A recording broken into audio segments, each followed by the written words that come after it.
Okay, good afternoon. Yan, alas 3 na ng hapon.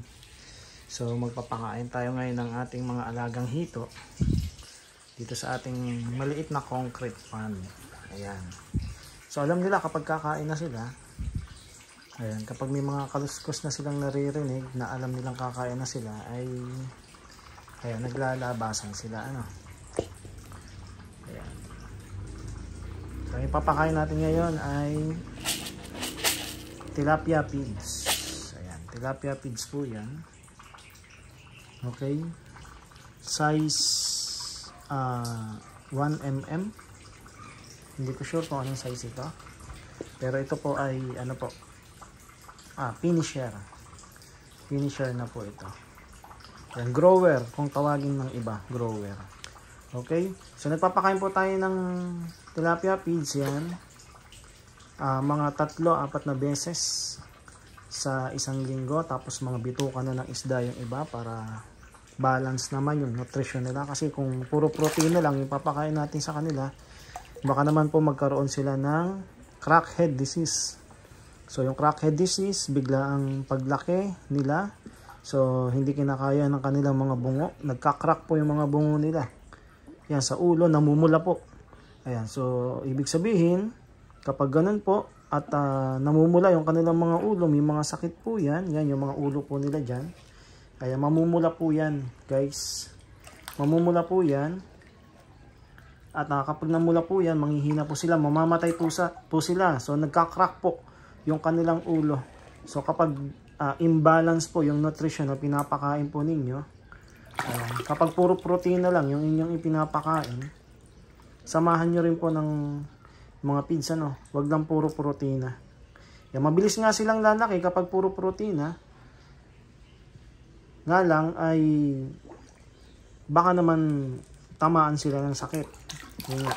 Isa sa sakit na pwedeng tumama sa kanila, yun nga po ay yung crackhead disease. Ayan.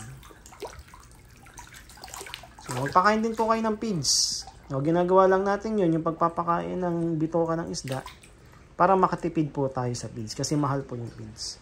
So yung mga feeds po, may mga balanced nutrition yan. Ayan, kailangan din po natin magpakain ng mga feeds para naman hindi mag-imbalance yung kanilang nutrition.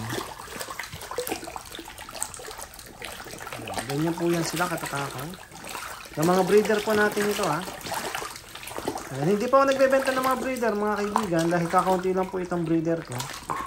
Yan, may mga nagtanong kasi nung nakaraan kung nagbebenta ba ako ng breeder. Hindi pa ako nagbebenta, guys.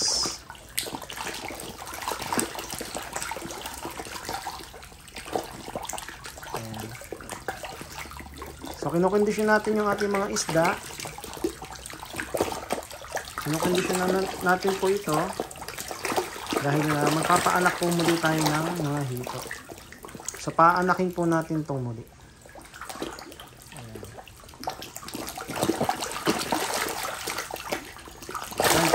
Pagpapakain po sa pagkokondisyon po ng mga isda, ng mga hito, dapat po balance po yung nutrition po nila, ano po. Ayan, okay. Ayan, kung may mga katanungan kayo sa mga kaibigan po natin dyan, ng mga nanonood, ayan, kung may mga katanungan po kayo at lalo kung bago po kayo, message lang po kayo sa akin. Ayan, meron po tayong page yan sa Facebook. Pwede nyo po akong i-message po doon. Hito Kaalaman po ang pangalan po.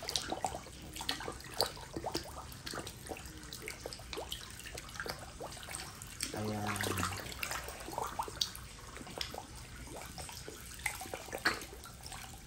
Ayan. Kita nyo yung mga bibig nila, Matakaw po yung mga yan. Matatakaw po itong mga hito.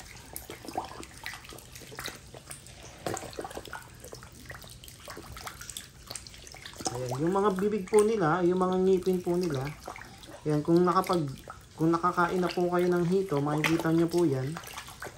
Ayan, sa mga naglilinis, nagkakatay ng hito, yung mga bibig po nila parang ano po yan, parang papel de liha. Ayan, sandpaper. Yan, marami po yung ipin na matatalas po. Pero hindi naman po nakakasugat sa tao. Ang nakakasugat po dyan yung kanyang palikpik. Ayan yung nasa gilid. Nakakasugat po yan dahil may tibo po yan. May tinik po yan na matulis. Ayan guys. Ganyan po yan sila kumain. Yan. Feeds lang po ang ating pinakakain. Sa ngayon, ayan.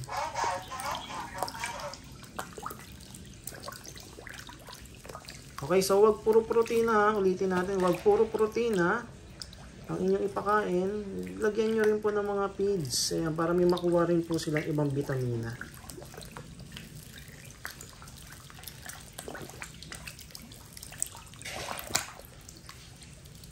Para naman po balance yung kanilang kinakain. Kapag puro protina, maaari po silang tapuan ng mga sakit. Ayan, isa na po yung sakit na tinutukoy natin kanina ay yung crackhead disease. Ayan. Sa crackhead disease, yung kanilang mga ulo namumula, yung kanilang mga katawan, makikita nyo rin po namumula. Crackhead, ayan, nagka-crack po yung kanilang ulo dahil sa sobrang protina, mabilis po silang lalaki. Hindi po kakayanin ng kanilang mga bungo, ng kanilang mga skull. Yung bigla ang paglaki po nila. Ayan. So magka-crack po yan dahil sa bigla ang paglaki po nila. Yan, matatakaw po kasi itong mga hinto eh. Yan, matatakaw po ito. Kaya mabilis din silang lalaki. Lumalaki. Ayan na guys. Ayan. So dito may mga vitamina silang makukuha. Ayan, sa mga feeds. Na siyang nakakapagpatibay din ng kanilang katawan. Ayan. At the same time, kapag maganda rin po yung kondisyon ng tubig, sa kanilang pond, ayan, makakaiwas din po sila sa mga sakit. Ayan. Tapos gumaganda din yung kondisyon nila para maganda yung itlog nila sa kanilang mga tiyan, maganda po yung ating pagpapaanak. Maganda yung ma-harvest nating mga fingerlings, mga fry, yung mga mapipisa na mga itlog po nila. Ayan, abangan nyo lang po dito sa ating mga videos. Ayan. Sa aking mga ina-upload, yung mga pagpapaanak natin ng hito dyan, para matuto naman kayo magpaanak ng hito. Para hindi na kayo bili ng fingerlings. Ano po? Ayan. Kung gusto niyo naman po ng tutorial, one-on-one tutorial, o pwede rin po yung online tutorial, yan, message nyo lang po ako. Nag-online tutorial din po ako mga kaibigan. Pwede ko kayong turuan ng online, pwede ko rin kayong turuan ng personal. Ayan, para matuto kayong magpaanak ng hito. Yan, kung gusto niyo po matuto, message niyo lang po ako. Yung number ko po, nandito po sa title ng video ito. Yan, pwede niyo po akong i-message dyan. Okay? So, yun lang po guys. Yun lang po mga kaibigan. At sana may natutunan kayo dito sa aking mga video. Salamat po at message lang po. Message niyo lang po ako. Ayan. Matatakaw po yan. Yung mga itinito nila. Ayan.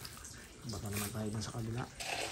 Meron din kasi dun sa mga likod eh. Ayan, mga hindi nakakapunta dito.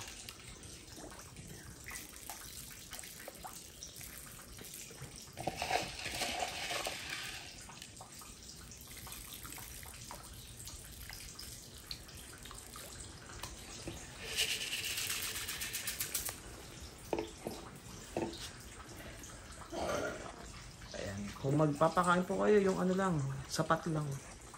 Yung mauubos lang po nila.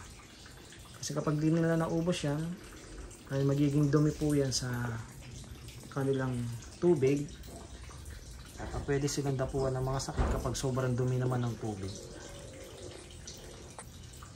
Ayan. Sapat lang yung ating pinapakain. Yung kaya lang nilang maubos. Huwag po yung sobrang dami. Dahil mapupulyot naman po yung tubig nila. Okay. So, yun lang po at message lang po. Yung aking number po nandyan po sa title nitong ating video na ito. Ay, makikita nyo po yung number ko dyan. Nandyan lang po. Katabi ng title. nung video na ito. Okay, salamat po guys. At God bless po.